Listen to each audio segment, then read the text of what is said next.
The streets were rough, filled with shadows and whispers. A notorious gang had claimed the neighborhood, terrorizing anyone who dared to oppose them. They ran the area with an iron fist, stealing, bullying, and instilling fear into the hearts of the innocent. Clint Eastwood, a man who had seen his fair share of darkness, wasn't about to let this continue. He walked down the alleyway, his boots echoing in the silence as he approached the heart of the gang's operations. The leader, a young brash man named Rico, stood with his crew, laughing and taunting the locals who dared to walk by. Clint's eyes locked onto Rico, and the laughter immediately faded.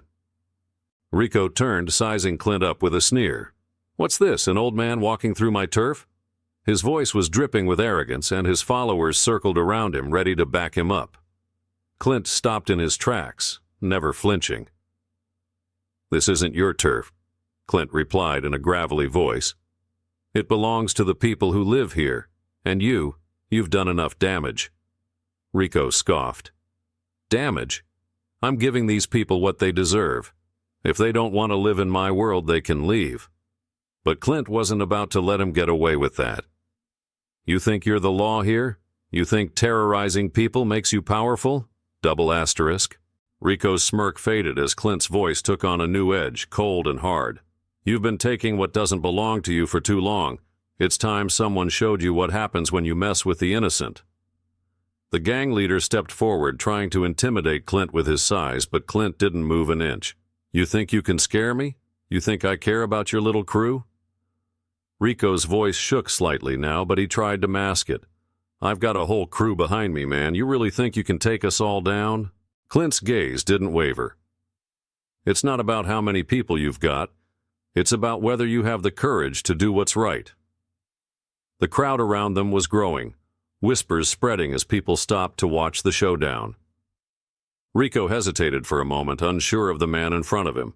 The crew looked at each other, unsure whether to intervene.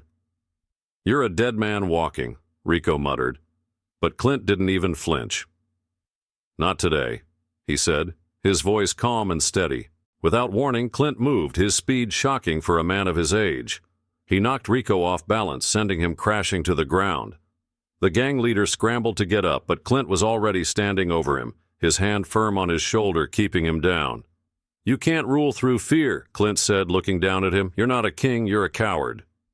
The gang members, seeing their leader on the ground, began to back away, fear replacing their arrogance. "You want to protect your turf?" Clint asked, his voice low. "Then start protecting the people who live here, not terrorizing them." The gang scattered, their leader too stunned to do anything but watch as his empire crumbled. Clint helped the locals gather their strength, giving them a chance to stand tall again. The fight wasn't over, but it was a start. "You have to take back what belongs to you," Clint said, turning to the people. "No one should have to live in fear." And if you want to see more of Clint Eastwood standing up to the darkness, where one man can make all the difference, subscribe to this channel and hit the bell icon, because Clint doesn't let the bad guys win. This story shows Clint Eastwood confronting a gang leader and bringing justice to the helpless. Let me know if this fits the tone you want for your channel, and I'll keep them coming.